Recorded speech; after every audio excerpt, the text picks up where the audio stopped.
姓名、年龄，知道自己犯了什么事儿吗？叶无道，今天刚满18，我不知道自己犯了什么事。昨晚10点，我明明在宿舍睡觉。哼，睡觉？马阿姨亲自作证，昨晚你根本不在宿舍。不可能，他在撒谎。马阿姨为什么要做伪证？那这监控怎么解释？看看这个人是不是你？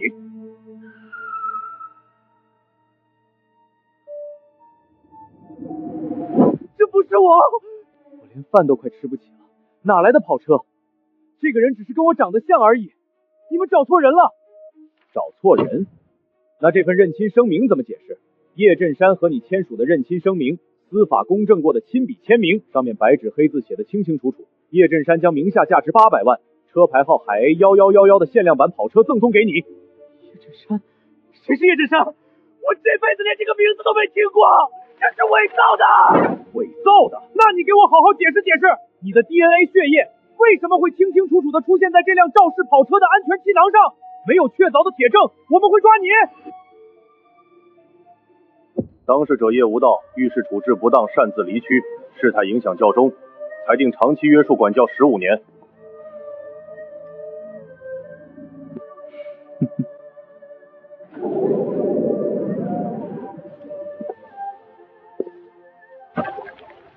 检测到符合系统绑定要求的宿主，正在绑定中。5道自强不息系统绑定成功。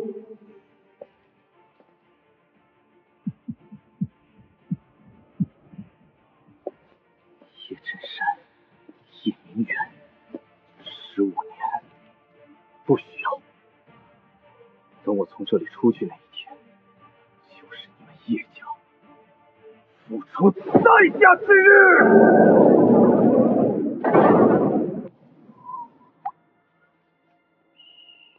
3个月了，被亲生父亲陷害，替那个所谓的天才弟弟顶罪，整整15年刑期。好在天无绝人之路，我觉醒了系统，只要武道能自动变强，15年后我出狱，一定能把叶家踩在脚下。可是南星开启武道时代100多年，穷文富武，所有武道资源和功法全被那些顶尖家族绝对垄断。在这个连只苍蝇都飞不出去的监狱里，我上哪去找一本武道功法来激活系统？编号4567，叶无道到。你的床位是？领导，2片区院区下水道堵了，转移来一批重点管控人员，普通牢房已经全满了，没床位了。怎么可能没床位？随便找个地方塞进去。那就只剩下走廊最深处的那个1号牢房了。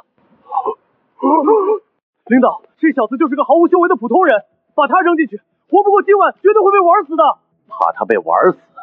那让他住你家去。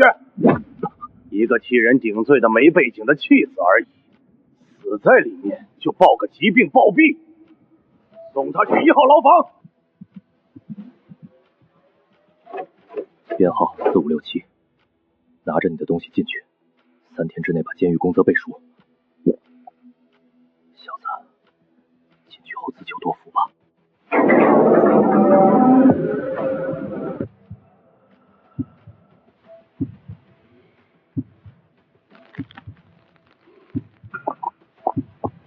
3位前辈，你们好。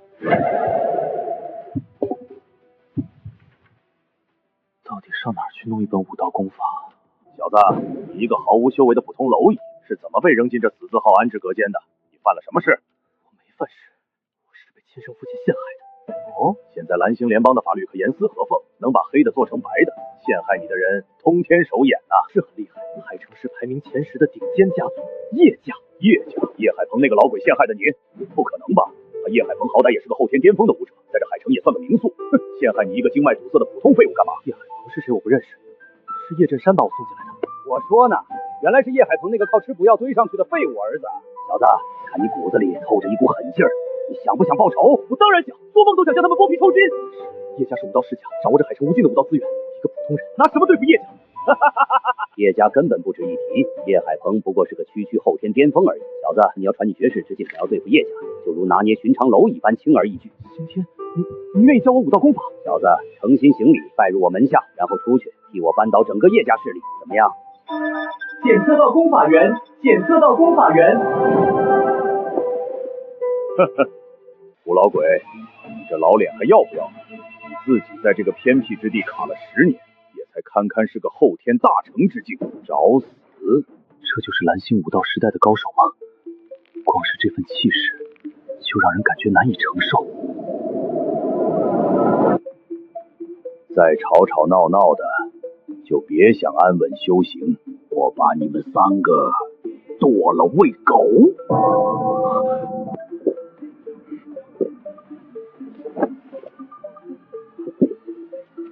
只是一句话，就让2个后天境的高手连大气都不敢喘。这个1号床的秦老，绝对是这个死牢里最恐怖的怪物。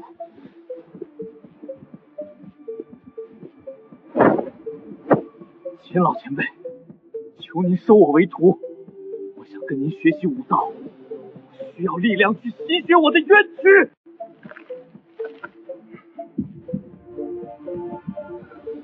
滚！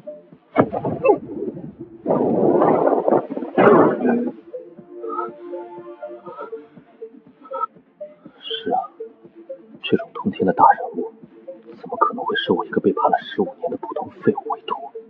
小子有种，敢去触秦老的眉头还没死，你算命大的。秦老是不可能歇你这种废物的。我看你的年纪18岁了吧，一点武道基础都没有，骨骼都已经闭合了。对于你这个年纪的人来说，现在才练武，其实已经太晚了。但是我这里有一博士这种没有根基的人，只要你肯学，几年之内你就能晋升到后天之境。到了后天之境，你虽然对付不了叶海鹏那个老家伙，但是要捏死叶振锋那个废物亲爹，简直绰绰有余。怎么样，小子？考虑考虑。萍水相逢，非亲非故，他会这么好心教我绝世武道？可是哪怕是毒药，我也得吞下去。15年的大牢，我不甘心。好，我学。哼，愚钝之辈。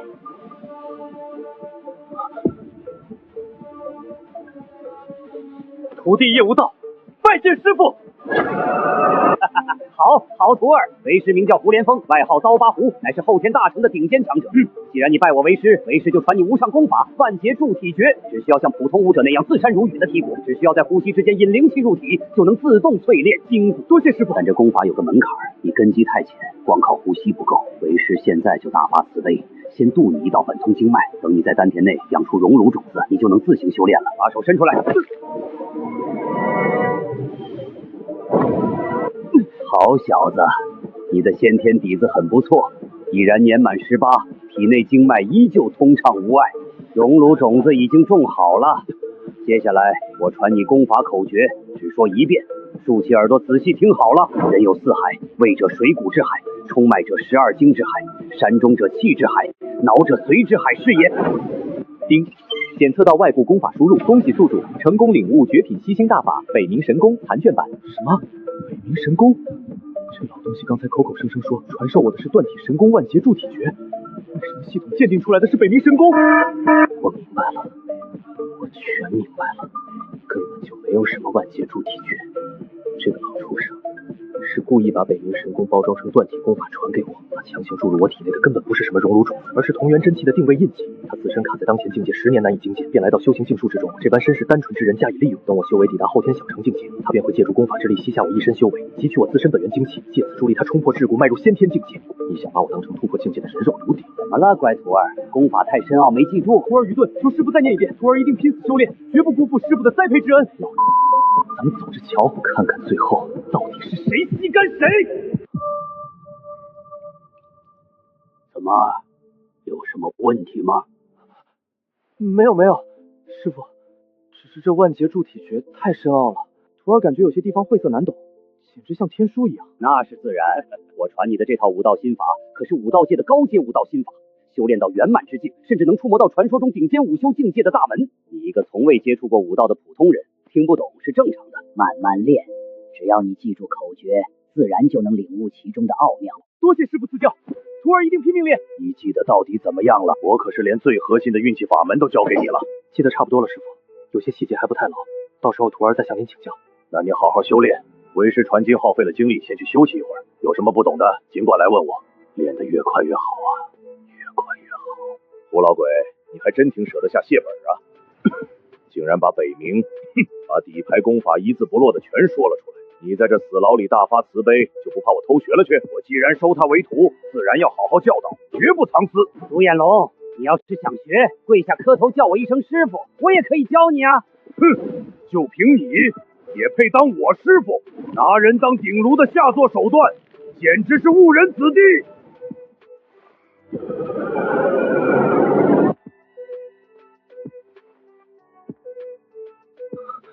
胡连峰果然没安好心。独眼龙刚才那句拿人当顶炉，已经彻底证实了我的猜测。如果不是系统把这本北冥神功的底层信息清清楚楚，我这辈子都不知道是怎么被他吸干血肉的。既然你修炼的也是北冥神功，只要我的境界超过你，反过来吸干你功力的人就是我。人不犯我，我不犯人。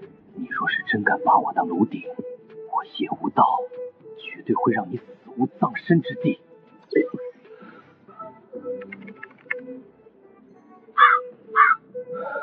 逗我玩呢？这破系统什么用都没有，连个挂机键都不给。那我练这破北冥神功技有鸡毛用？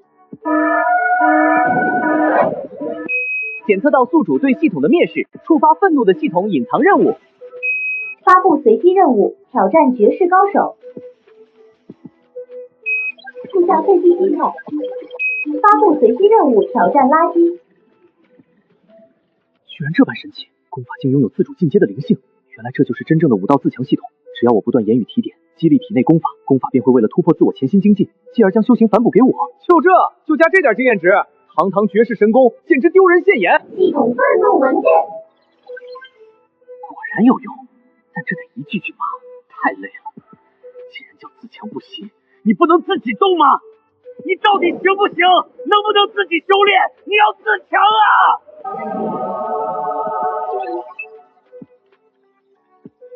！1分钟10点熟练度，简直是逆天作弊器！你还是太慢了，你不够强，你要变得更强，给我卷起来呀！进入走火入魔状态，暂停修炼。我靠，玩脱了！这功法还带情绪崩溃的，看来这跟资本家剥削员工一样，不能往死里压榨啊！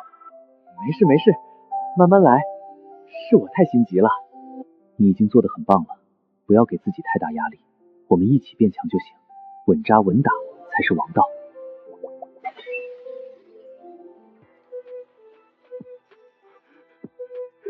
原来如此，这系统就是要我会 PUA 啊！大棒加甜豆极限化大饼，每分钟20点，不到1个小时，我的北冥神功就能正式入门。10个小时之内，我必能晋升到断体入门境界。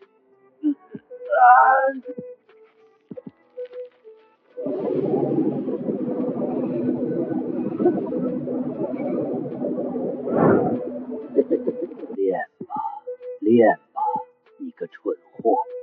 只要你练出同源真气，等我将你吸干，我必定能打破这10年的桎梏，冲破先天之境。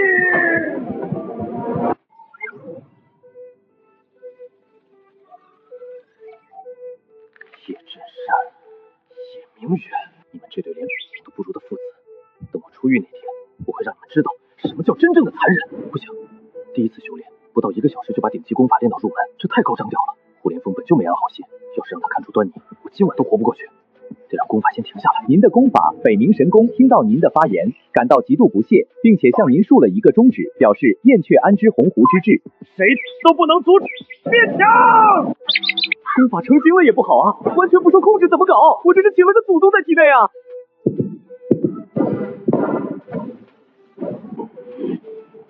这就是胡连峰的熔炉种子，这是北冥神功凝结的吞噬气旋。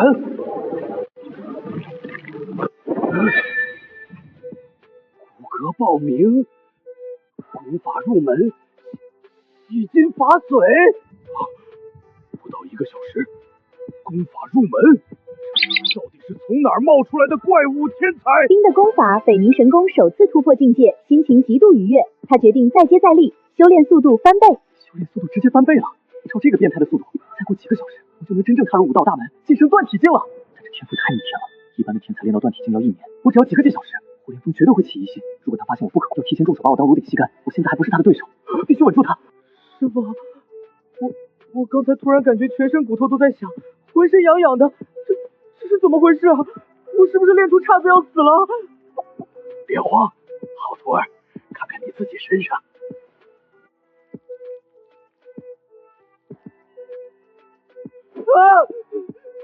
这到底是什么恶心东西？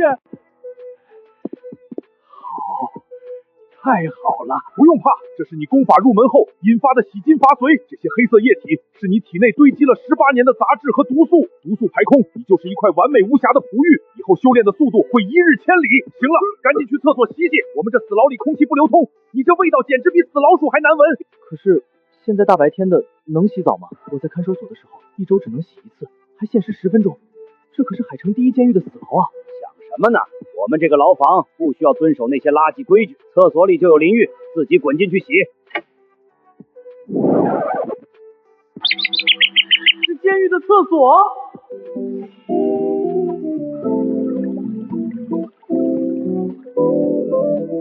这到底是个什么鬼地方？把重刑犯当活祖宗一样供着。师傅，咱们这里待遇都这么好吗？你进来的时候，他们难道没告诉你我们这里的特殊性？没说啊。当时分配床位的狱警说2书区下水道堵了，普通牢房没位置了，看我可怜才把我塞进来过渡一下的。难怪我说你一个毫无修为的普通蝼蚁，怎么会被扔进这个地狱里来？小子，今天为师就给你上入狱的第一课。我们这个1号牢房是整个海城第一监狱里唯一的武者死牢，而且只有修为达到后天境的恐怖武者才有资格被关进这里。在这个房间里，我们不需要遵守任何监狱守则。但是以为在此处安稳休息是无需付出相应历练代价的吗？师傅，不知需要付出何种历练代价？不必心急，待到入夜之后，你自然便会知晓。穿好衣服，多吃点肉。今晚这死牢里可能有大行动，到时候为师亲自带你去见见世面，让你亲眼看看什么叫真正的武道地狱。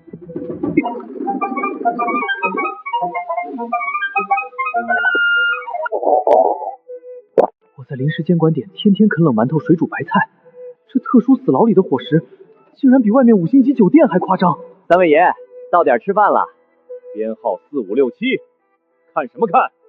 眼珠子都快掉餐车上了。怎么，管护员大哥，我不能在这儿吃吗？你也不撒泡尿照照自己是个什么东西？谁给你的狗胆？胡老，这不合规矩啊！他就是个普通犯人，怎么能和您3位享受同等待遇呢？规矩，我的话就是规矩。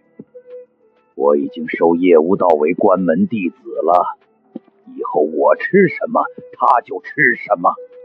可是典狱长那边要是问起来，少拿典狱长压我，让他自己滚过来跟我说。现在立刻去厨房给我徒弟多准备一份顶级的肉食送过来。我告诉你，我今天要是没让我徒弟吃爽了，我今晚就把你这破监狱给拆了。滚！是，胡老息怒，我这就去请示，这就去加餐。呸！狗眼看人低的东西！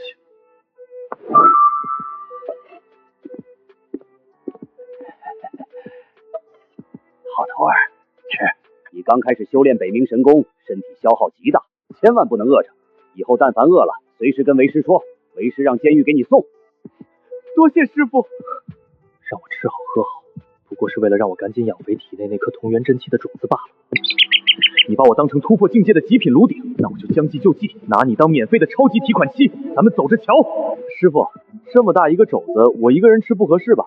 那2位前辈还没动筷子呢。秦老早就不吃这些凡间俗物了。至于他嘛，张汉狂，我徒弟吃你个肘子，你没意见吧？难得你胡老鬼这么客气，一个小辈刚踏入武道，正是气血亏空的时候，吃就吃呗。我张汉狂还不至于连口吃的都舍不得，但是我可提醒你，你今天晚上要是真打算带这小子下裂缝，你最好拿命护紧点，到时候出了事，别指望去帮你捞尸体。裂缝，连后天大成的武道强者都说容易出事，这海城第一监狱的地下到底藏着什么恐怖的地狱？这就不用你操心了，我自己的徒弟，我自然护得住。别管他，赶紧吃，吃完好好休息。典狱长让我带句话，叶无道既然享受了1号禁闭室的特权，那今晚是不是也得按规矩下裂缝去击杀妖兽？只要他能击杀妖兽，缩短刑期的名额1分都不许少。你放心，师傅。他刚才说杀妖兽能缩短刑期，裂缝到底是什么地方？妖兽又是什么？等今晚你下了地底，自然就知道了。一时半会儿解释不清，抓紧吃，吃完休息1个小时，1小时后为师传你一套绝世拳法。想在裂缝那种绞肉机里活下来，你总得有点自保的格斗硬招。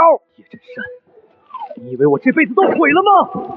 穷闻父我，挡我者必冲破一切阻碍。不错不错，小子，你这干饭的架势简直像头饿狼，绝对是个练武的绝佳好苗子。让张前辈见笑了，实在是太饿了。笑话什么？自有个兄弟跟你一样，也是个大饭桶，只可惜啊，走得早。你这不靠谱的师傅总算说了句人话，练武初期就是要拿大量的肉食去填，才能跟得上气血的消耗。想当年我刚步入武道，饭量不比你小，可惜那时候穷，只能靠冷馒头和白米饭硬扛。要是当年我能有你这种伙食，营养跟得上，我现在恐怕早就踏入先天之境了。吹，接着吹。先天之境是那么好晋升的，整个海城市的先天期武者，2只手都数得过来。独眼龙，你自己在这后天巅峰卡了多少年了，心里没点数吗？还怪没吃饱肉。哼，我懒得跟你这老婆楼废话。这2个加起来快200岁的顶级高手，吵起架来简直像老小孩。看来在这个枯燥的1号死牢里，斗嘴是他们唯一的消遣。不过，他们都在刻意保存体力，看来今晚的那个裂缝绝对是个九死一生的兄弟。徒儿，起来，消食差不多了，为师现在教你拳法。我要教你的是8极拳。俗话说得好，文有太极安天下，武有8极定乾坤。8极拳自古就是最纯粹的杀人技，不讲套路花哨，只讲一件事：怎么最快把人放倒。记住精髓，崩横突击，动如崩弓，拳出去，你的人也要跟着出去。这不是你一个人在打，是用你全身的力量在打，看好了。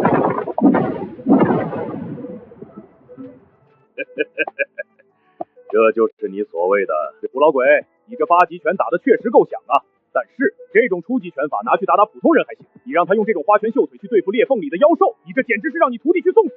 你个独眼龙懂个屁！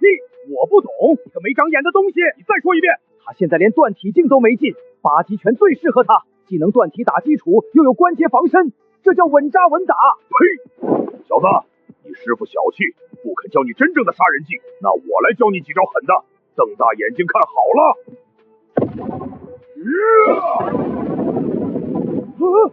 崩山拳，张汉狂，你脑子有病吧？徒弟，这拳法你千万别学，这根本不是武道初学者能碰的。他现在连断体境都不是，教他后天期的拳法。以他现在脆弱的体格，强行使用崩山拳的崩劲儿，他自己的手臂会先炸开的。什么后天不后天的？初学武道的时候练的就是这崩山拳。小子，别看我这崩山拳只有1招，但比你师傅那破8极拳强了1万倍。崩山者不以巧胜，以力破之，拳出如山崩，不求变化，只求一往无前。武道初期不需要学那么多花里胡哨的，一拳能打死人就足够了。谬论！武道初期就得打下坚实的基础，你这崩山拳只攻不防，完全是不要命的打法。我的8极拳能攻能守练底盘，属于全面发展。全面发展有个屁用！遇到真正的强敌，你弄不死别人，别人就要把你撕成碎片。这2个大佬竟然为了教我争起来了，整整10倍的熟练地差距。张汉狂没吹牛，这崩山拳的威力绝对比8极拳高出整整1个档次。胡连峰说的对，武道刚入门学8极拳没错，能兼顾断体。张汉狂也没错，崩山拳虽然是后天拳法，但有一定的绝对杀伤力。既然想练，那就都练。给你半个小时熟悉一下这2套拳法，半个小时后进裂缝。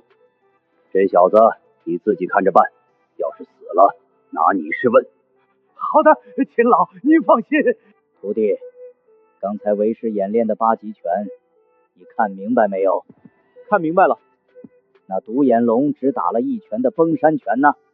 也都看明白了。系统一旦收录，只要我不断引导，功法就会自动修炼圆满，根本藏不住。与其掖着藏着被胡老鬼暗算，不如彻底展露锋芒，让这禁闭室里的所有人都认定我是万年难遇的武道天才。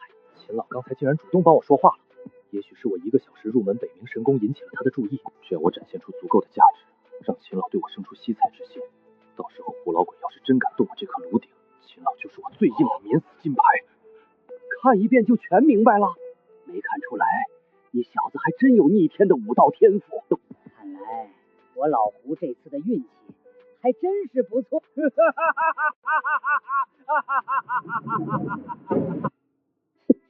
八极拳、崩山拳，你俩也是绝世杀人技，能不能学学人家北冥神功？到了我这儿，一点自觉都没有。你们看看人家多努力，你们不觉得羞愧吗？这就卷起来了，但这速度不行啊，跟北冥神功比差远了。选择通战斗禁忌，脱离依附，外出寻隙历练机缘；以脱离依附，外出寻觅历练对手。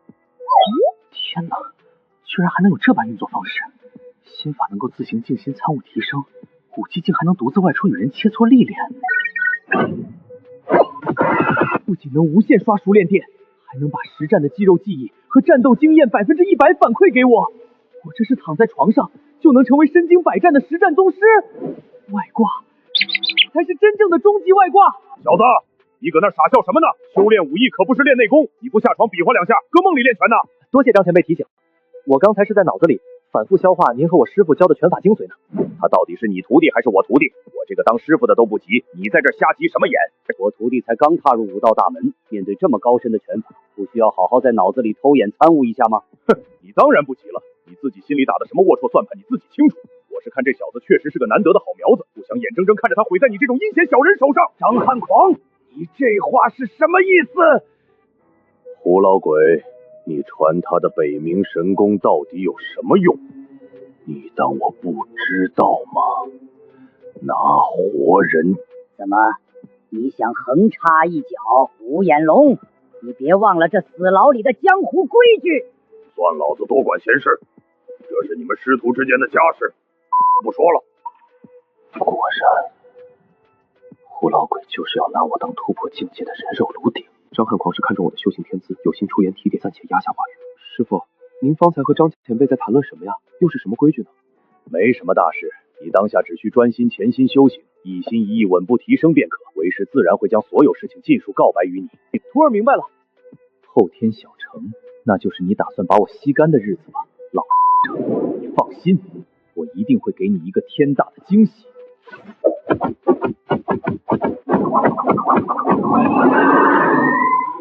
这股老辣的杀气，这怎么可能是一个刚学拳半小时的新手？奇才，绝对的武道妖孽！我只演示了一遍，他不仅全学会了，甚至打出了精髓。我老胡这回是真的捡到绝佳武道苗子了。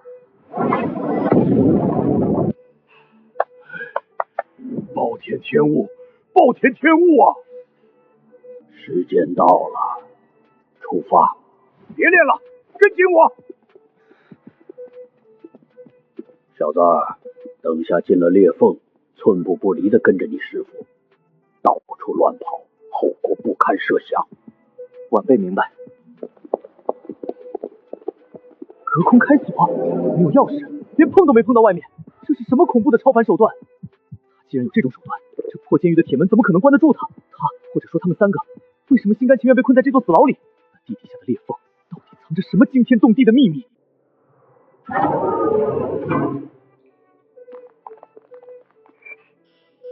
师傅，咱们既然能像逛自家护花园一样打开大门，为什么还要留在这里坐牢？坐牢？这破牢房的几道铁门当然关不住我们，但是你要记住，这世上能关住人的，从来不是什么铜墙铁壁，而是绝对的强者。什么意思？我们被困在这里，是因为头顶上有惹不起的通天大人物镇压着。但凡我们敢未经允许踏出这监狱半步，明天早上我们就会神不知鬼不觉的横尸街头。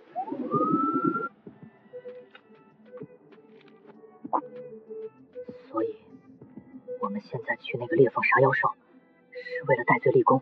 没错，裂缝是蓝星灵气复苏后出现的异度空间，里面全是被污染的残暴妖兽。我们的任务就是把他们杀绝在裂缝里，不让他们入侵蓝星，这才是蓝星真正的武道世界。暗流涌动，极其残酷。杀一只1阶妖兽减刑1天，2阶减2天，你只有15年刑期。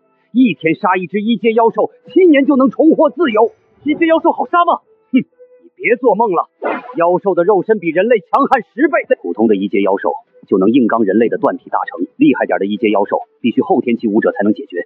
堂堂后天大成，在裂缝里遇到2阶妖兽也得绕道走。放屁！别听你师傅在那瞎忽悠，他对付不了2阶妖兽，纯粹是因为他的武技太拉胯。真正的后天巅峰武者，完全可以和2阶妖兽正面硬刚。少在这瞎扯！独眼龙，你别站着说话不腰疼。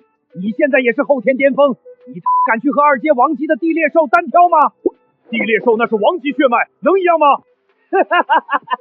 刚才不是吹牛逼说能硬刚吗？戳到你心窝子了。你去后排就坐。商务车后排本就是前辈们的专属座位啊！我一个刚入门的菜鸟，和深不可测的秦老并排坐，这压迫感简直要命！少废话，老子要坐副驾观察路况，让你坐你就坐。别浪费时间，上车。师傅，既然杀妖兽能减刑，以您后天大成的实力，为什么说自己这辈子都出不去了？小子，你知道你这便宜师傅身上背了多大的案子吗？他当年为了抢夺一门功法，硬生生灭了人家一个小家族，上上下下30多口人，连条狗都没放过，被判了无期徒刑。要不是联邦废除了死刑，他早被枪毙800回了。灭人满门，30多口。你在这里装什么圣人？你当年为了给你老婆报仇，把仇家一家8口全活劈了，你身上也背着300多年的刑期，你以为你出得去？我至少比你这个灭绝人性的希望大。师傅，既然减刑无望，那咱们去裂缝这种九死一生的地方拼命，到底图什么？为了积分，杀妖兽换取的积分可以在黑市兑换顶级的修炼资源，只要资源足够，如果我能侥幸突破先天之境，说不定上面的人就会看到我的价值，给我一个重获自由的机会。他提先天之境的时候看了秦老一眼，难道坐在我旁边这个身形枯槁的老头就是传说中的先天大宗师？这就到了。师傅，这里哪有什么裂缝？我们到底要去哪儿？什么人？立刻停下！百城第1监狱秦天龙带队进入裂缝。原来这是秦老的全名，气场格外不凡。口令：叶无声，听风。这隐蔽行李太恐怖了，根本找不出一丝痕迹。蓝星到底往这里砸了多少顶级兵力？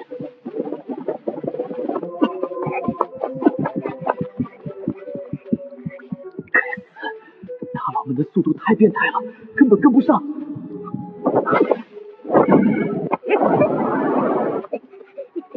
谢谢师傅。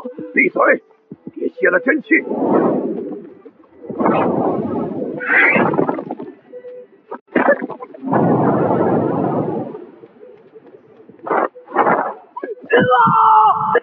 我先下去了，你跟紧。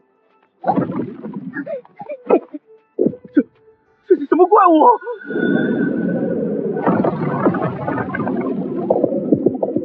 这就是空间裂缝。死就死吧，为了出狱，拼了！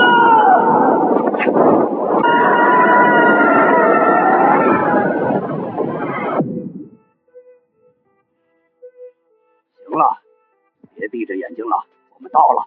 师傅，为什么我们不直接降落在营地里？万一降落的地方刚好有妖兽，那不是陷入致命险境了吗？蓝星有很多这种裂缝，每次传送进来的落点都在这方圆100米内随机变动。为了防止后来的人砸死前面的人，或者被兵器误伤，驻扎点必须建在100米外。至于妖兽，这附近的妖兽早被大能清空了。那这里的警戒怎么比蓝星悬崖那边还松？能进裂缝的，全是常年游走在生死边缘杀妖兽的狠人。只要进营地的不是妖兽，谁管你是死刑犯还是身负过往罪责的武者？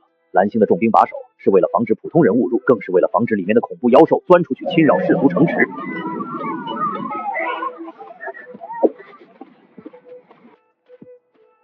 师傅，怎么不走了？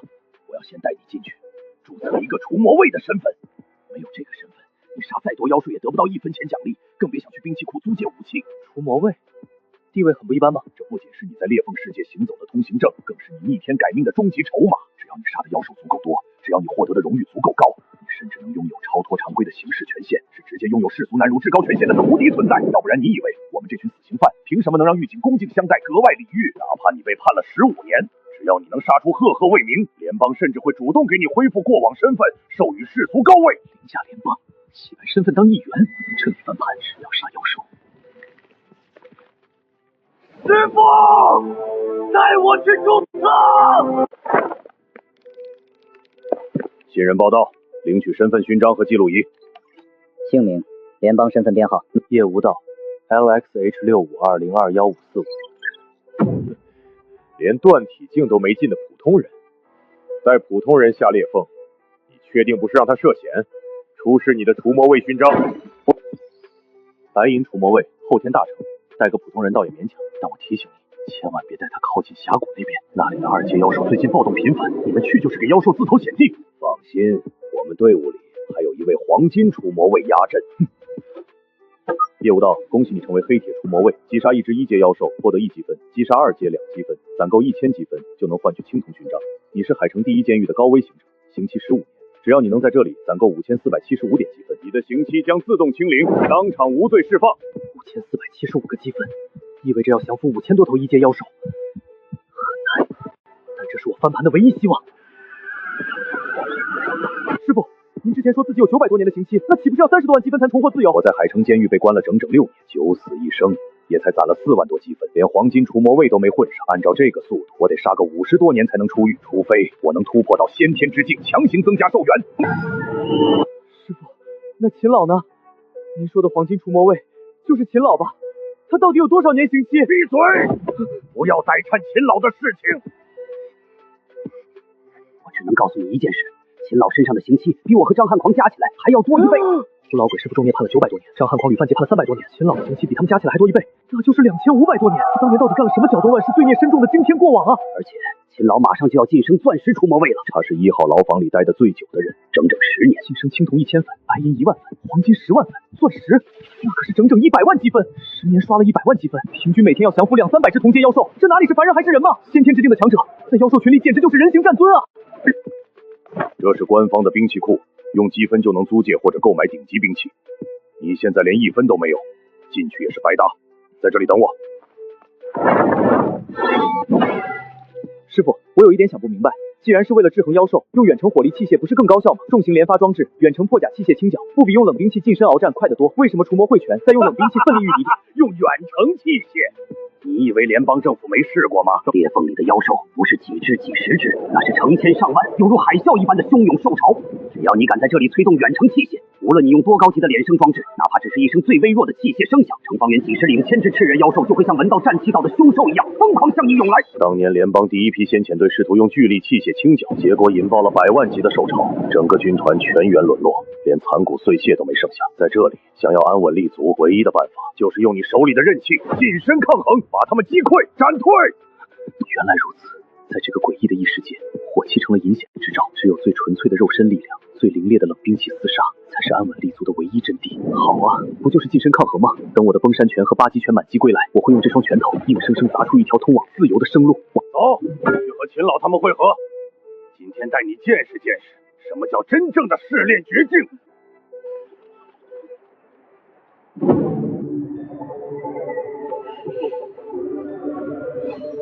秦老，手续办妥了，久等。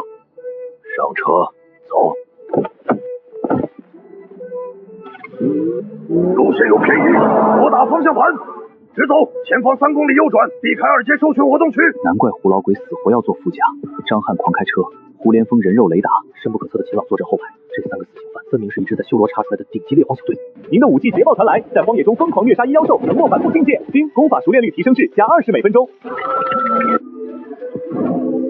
这才过去不到1个小时，武系离家出走去实战，不仅自带熟练电暴击，竟然还能把战斗经验100%反哺给我。我现在的实战意识，简直比那些练了10年的老拳路还要毒辣。境界经验值450，灵心法熟练度2500，照这个惊人的增速，最多再过3个小时，我就能强行冲破普通武者瓶颈，晋升炼体层次。不行，这速度太恐怖了，身边这3个全都是行事杀伐果断的武道老牌高手，我要是短短几个小时就从普通人晋升断体境，绝对会被他们当成身怀异宝的怪物给活活解剖了。关键是这该死的自强不息系统根本停不下来啊！徒弟，叹什么气？在想叶震山陷害你的事儿？我一直忘了问，你也姓叶？难道你跟海城10大家族之一的叶家真有什么关系吗？我是叶震山的非婚生育子女，他那个被誉为天才的儿子叶明远撞了人，他为了保住叶明远的前途，伪造了所有证据，让我来当这个替死鬼。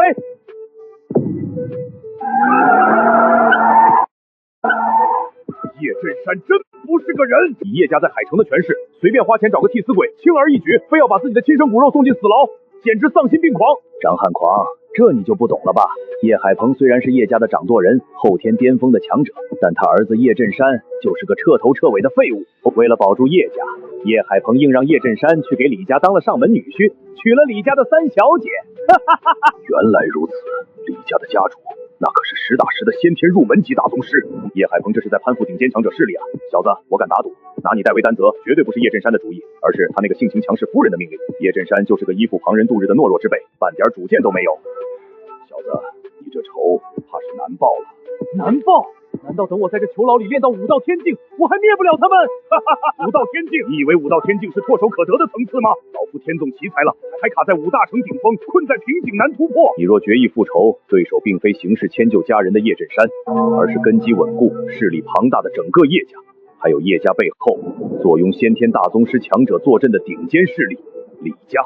即便你机缘巧合顺利修成先天入门境界，我这辈子只要还有一口气在，不管是叶家还是李家，不管是武道大成还是武道天境，我叶无道必将他们清算所有恩怨，讨回所有血债。一个叶家就如此难对付了，加上一个李家，我报仇的难度确实提升了不少。尤其是张汉狂说的，先天境没有那么容易晋升，更是让人倍感压力。到了吗？还没有，还有一段距离，但是不能开车去了。前面就是大峡谷，车辆的引擎声还有灯光会引发异兽作乱，我们得下车走路过去。我们先过去，你在后面跟着。峡谷那边有个大坡，你不要下去，就在上面看着。秦老说的你记住没？这就是武道大成层次强者的速度，这种速度已经堪比高速行驶的小汽车了。这也叫斜坡？这几乎已经是垂直于地面的悬崖了，只是稍微有一点点的坡度。这种坡别说是走下去了，就算是爬都有可能爬不下去。这就是荒野凶物。这些兽类都还是动物的样子，和我想象中那种兽形人态、人形兽目的异类生灵不一样。这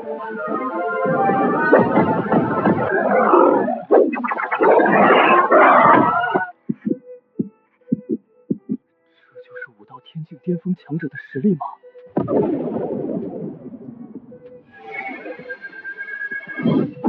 真后悔没带副望远镜，强身塑体内劲大成，近期化形武道入圣，这就是近期的力量吗？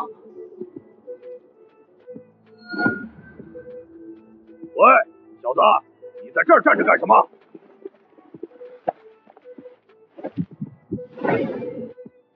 我师父让我在这里等他。等人？你自己怎么不去杀妖兽？我今天才刚修炼武道，还没有入门。师父说带我来见见世面。今天才修炼武道，你师父就敢带你来裂缝世界？你师父可真够胆大的。你师父是谁？我师父是胡连峰。你知道我们是谁吗？你们是我师父的仇人。仇人？我恨不得将他追究所有恩怨，清算一切旧仇。胡连峰这个仇家伤了我师弟，抢走了4刀门的门派传承刀法，我们早就想找他算账了。只可惜这宿敌已经武道修为大成了，我们不是对手，我就先杀了你，拿你给我师弟祭天。难道这就是古人说的祸兮福所倚，福兮祸所伏？胡连峰教我北冥神功，激活系统，修炼武道，这是福。转眼遇到胡连峰的仇人，这是祸，福祸相依。就凭你，老宋！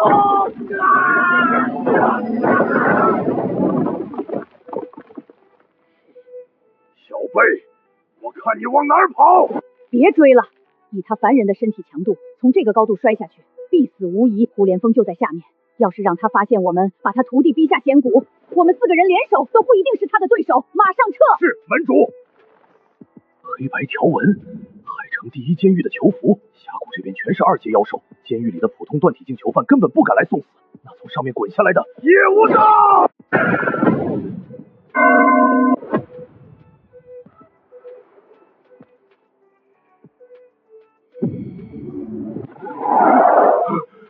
秦老，他怎么样了？意识丧失，身体多处骨折，体内气血极其混乱，有几处经脉已经受损。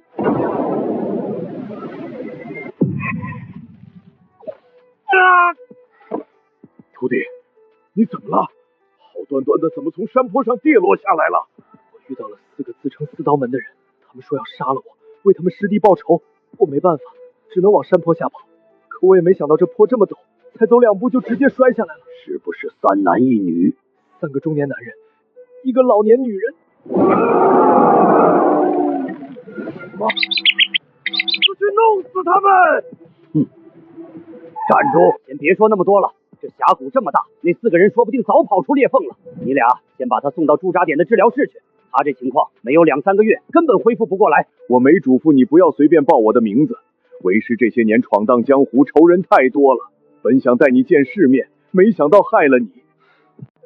老狐狸，装的还挺像。小张，你先送叶无道去驻扎点。老胡，你留下，我有话要和你说。我知道你收叶无道为徒是想干什么，但是老胡，你有没有想过，就算你借他底蕴修行，以你现在的境界，顶多也只能晋升到后天巅峰而已。就算你到了后天巅峰又怎样？你依旧出不去这处禁地囚狱。你那900余年禁足时期，你依旧了却不了心底积怨。这小子天赋异禀，是万中无一的奇才，将来的成就必定在你之上。你不如换个角度想想，收起你那些下造的手段，倾囊相授，让他成长起来，替你去报仇。或许这才是你唯一的出路。而且你没注意到吗？这小子精得跟鬼一样，他刚才在牢房里的一切反应，恐怕早就已经知道你那北冥神功到底有什么用处了。他知道了。当然，这是你们师徒俩之间的事，我也不好掺和，只是给你一个过来人的建议，好自为之吧。秦老，您的意思是叶无道这小子有晋升先天之境的潜力？我可没这么说，先天之境难如登天，但是这小子确实有一丝冲破自身宿命的机会。叶无道看一遍就能领悟2大杀伐武技，天赋确实恐怖。如果我强行吸干他，确实只能困死在后天巅峰。如果他真能突破前天，也许他真的是我报仇的唯一希望。秦老，我会好好考虑的。那我先回去看这小子了。去吧，尘缘难断了。我必须尽可能多征伐妖兽，以我现在的效率，只要再历练3年，再有2、3年，我就能彻底洗脱过往尘缘过错，重获自由。外面的那些债，那些心底积怨，老夫必须亲自预了结。多处筋骨严重受损，下肢、手臂均有筋骨折损。你小子命真大，从那么高的悬崖摔下来，筋骨竟然只是轻微受损，没有严重错位。那是运气好而已。要不是北冥神功改造了肉身，再加上秦老最后那超凡强者出手相护，我现在早已重伤倒地，难以起身。 2个月之内绝对不能下床，更不能强势动用武技，但是可以修炼内功心法，用来加速身体的修复。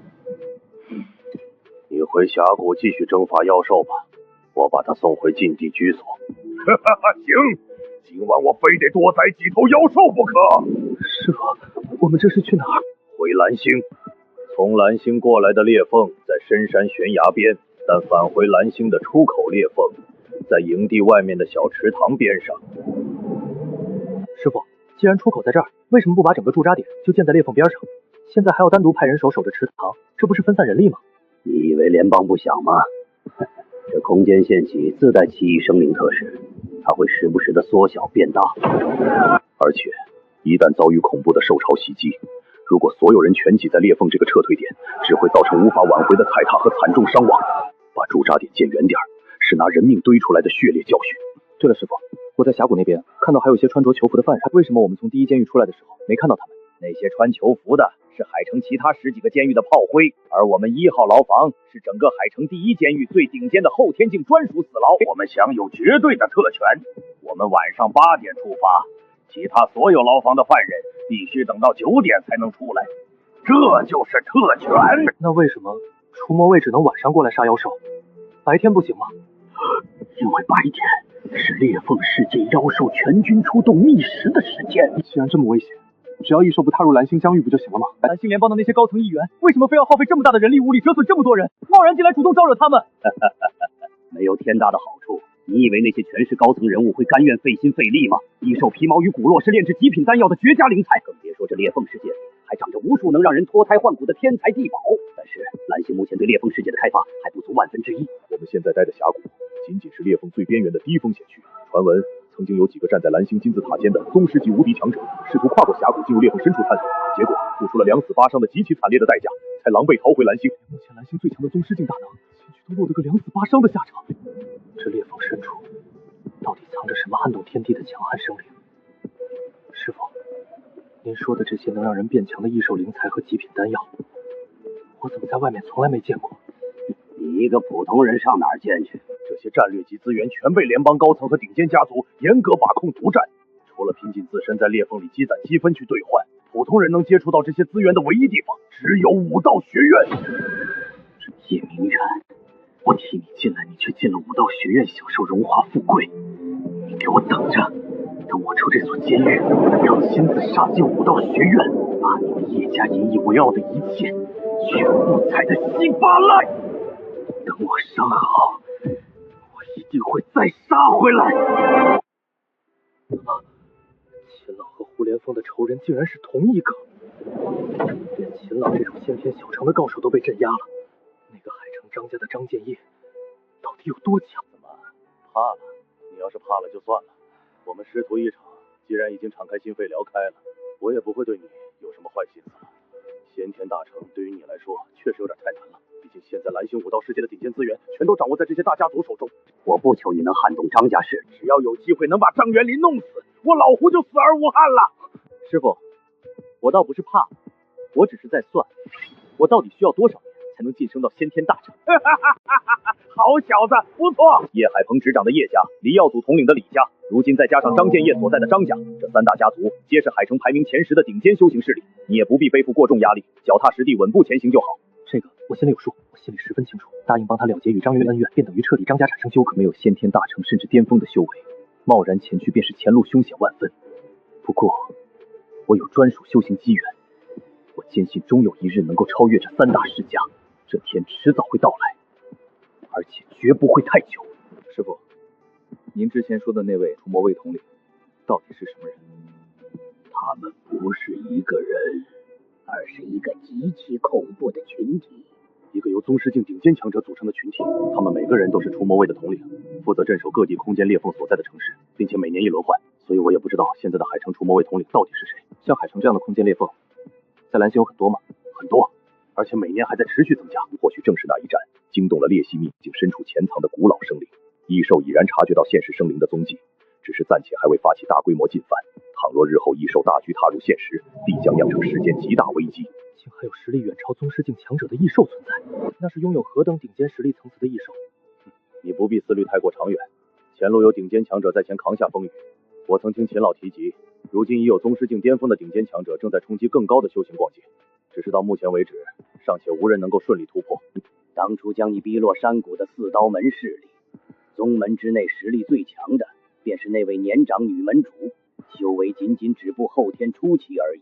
门下不过寥寥数人，根本不值一提。当初我以重金求购他们的绝学夺命4刀，结果那帮失信之辈收了重金，却迟迟不肯交付秘籍。我向来行事坦荡，当即强行取回秘籍，也正因如此，才与他们结下恩怨。既然已然结下嫌隙，对方先前还险些伤及自身安危，待我离开静养居所，便率先前去了结与4刀门的所有恩怨。武道修行界不同于世俗寻庄规矩，凭借自身能力争取机缘就是常有之事。日后在外历练行走，除却至亲至信之人，凡事都要多留几分思量着。很快便能突破现有修行界限，顺利迈入断体境行列。封山拳的修炼进度实在是有些偏慢了。你再看看北冥神功的修行进度有多出众。丁，您所修炼的武技封山拳，听闻评价后，已然心生低落之感。斗志昂扬，武学修行效率提升至每分钟20点。果真如此，武学修行也需要多加鞭策鼓舞。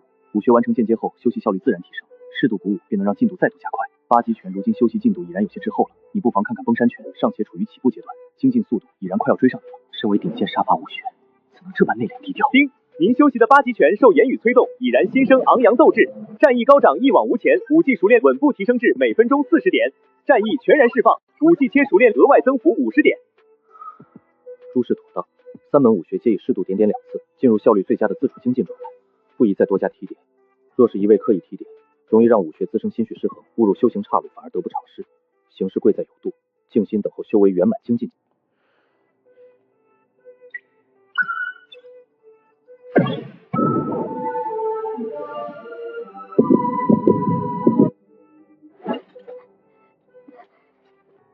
徒儿，你怎么了？可有不适？还是第一次看到有人躺着晋升断体境。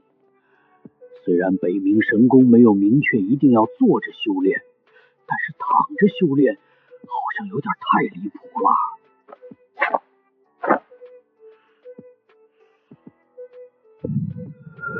我亲手指点他修习北冥神功，算下来总共也才短短4个时辰左右，这期间尚且还另未算上他自行参悟心法的时长。这般说来，他仅仅只用3-4个时辰的光阴，就从凡人晋升到了断体境，这种速度是我从来没有见过的。想当初我从凡人境晋升到断体境，可是用了足足1个月的时间。如果我这都算武道天赋不错了，那他这种的属于什么？我从来没有见过有哪个天才能在3-4个小时内就晋升断体境，难道真让我捡到宝了？师父，我这身上的伤好了。你知道你刚才发生了什么吗？应该是晋升断体了。对于一个刚接触武道的人说，知道自己是在什么境界，知道自己什么时候突破，知道自己是否遇到了瓶颈。你刚才确实是断体入门了，身体得到了大幅度的强化，顺带着还帮你修复了身体的伤势。徒儿，你修炼的时候有什么感觉吗？那就奇了怪了，你怎么能在这么短的时间内晋升断体期呢？这不符合常理啊！师傅，您说的有感觉是什么感觉？我不懂您这话是什么意思。你知道一个普通人修炼到断体境需要多久时间吗？我的修炼过程根本不需要自己参与，功法会自行运转并自动修炼，持续给我提供境界经验。对于我来说，武道天赋好与坏没有任何区别，我只需要不断激励功法自强就行了，所以我绝对不会有什么瓶颈。我从凡人晋升到断体入门用了1个月的时间，我师父说我武道天赋不错，但是和你比起来，我感觉我的武道天赋不值一提。其中有一种人拥有武道圣体，天生就对武道特别敏感，他们修炼武道就像吃饭喝水一样简单，随随便便修炼一下就能抵得过普通人修炼一辈子。为师行走江湖这么多年，遇到过最厉害的武道天才，也用了3天时间才晋升到断体初期，而你只用了3个多小时。所以我怀疑你是不是传说中的武道圣体？我算是发现了，虎连峰是真的很喜欢脑补一些有的没的。不过这样也好，省去了我很多麻烦。只要大家都把我想象成武道圣体，那我以后修炼的再快，也是理所应当的。我不知道，我没什么特殊的感觉，反正感觉挺轻松的。您教给我的功法，我只要领悟了之后，就自动融会贯通了。你是说你没有刻意去修炼，而是你的功法在自动运转？是有这种感觉，没用刻意的去修炼，功法也在自动运转。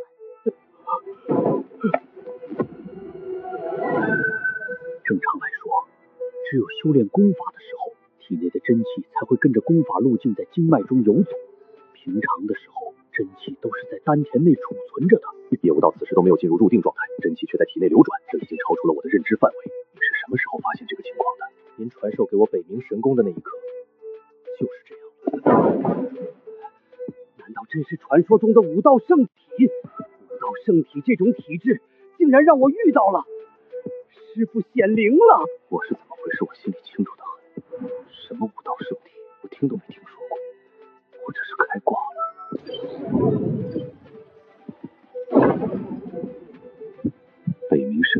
入门晋升到了小成，自动修炼的效率再次提升。不过北冥神功的功法熟练度也从1万变成了10万。以北冥神功现在的修炼速度，20个小时之后就能晋升到大成了。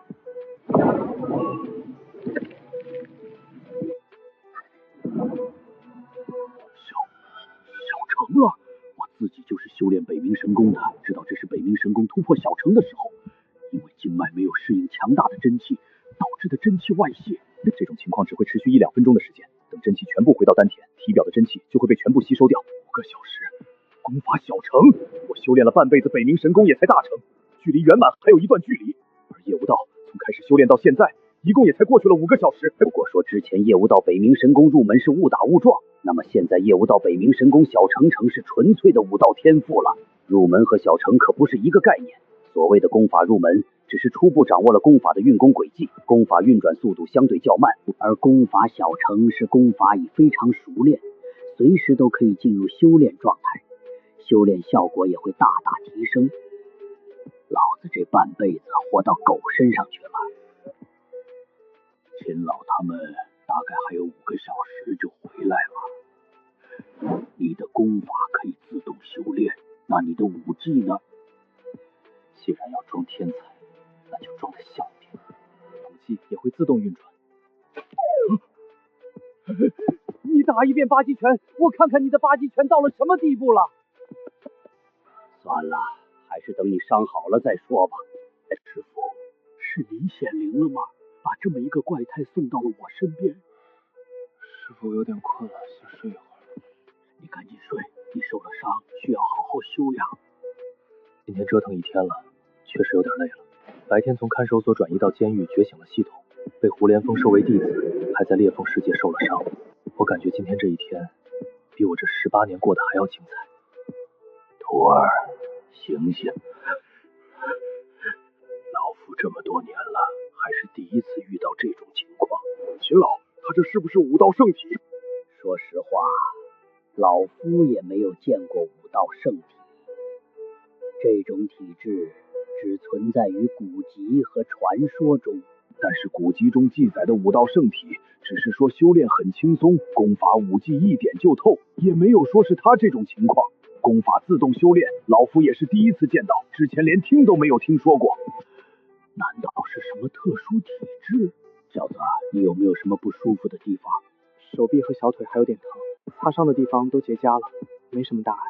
我不是问你摔伤的地方，我是问你修炼的时候有没有什么不舒服的地方。没有，我感觉挺好的。老胡，你真是捡到宝了。虽然我不知道他这具体是什么情况，但是和他一比，武道圣体算什么？至少目前为止，牢房里的3个人都认为是我体质特殊，没有往其他方面想。我这武道奇才方面的人设已经立住了。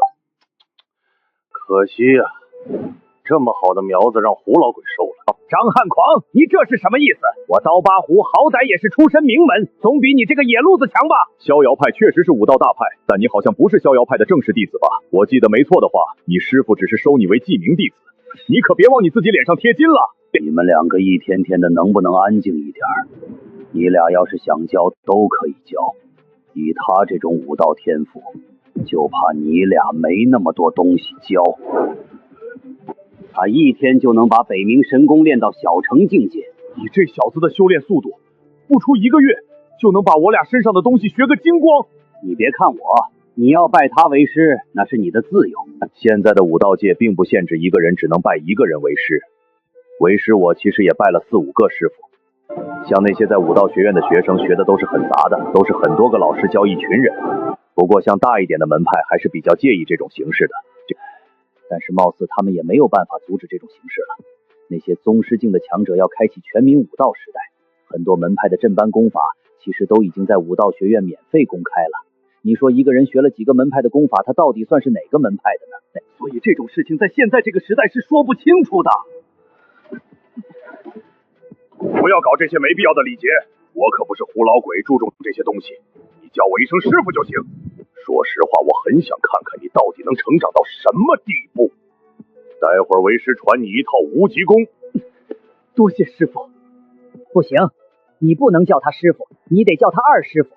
要不然我们两个都在1号牢房，你喊一声师傅，我俩都不知道你喊的是谁。怎么不叫你二师傅？我的修为比你高，我不应该是大师傅吗？小子，你可愿拜我为师？白天的时候我想拜秦老为师，结果换来的是一个滚字。现如今反倒变成了秦老要主动收我为徒。徒儿拜见大师傅。好，你现在闲着也没事儿，为师就把无极功传授给你。这无极功是无极门的正宗宗法，能直达宗师境。无极功能修炼到宗师大成，已经算得上是顶级功法了。我修炼的功法，其实也只能修炼到宗师大成而已。能晋升到宗师巅峰的那几本功法，都在除魔卫和几大隐士门派手上，得晋升到了宗师境才能获得。而且老胡说的确实是个问题，北冥神功不能和其他功法一起修炼。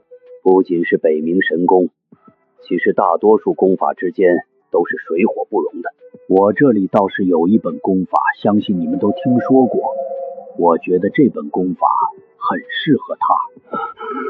您的意思是让他修炼混元诀，融合其他功法？别人不能修炼，不代表他不能修炼。如果他能把混元诀修炼成功，我这里有的是功法让他融合，到时候宗师之上未尝不可。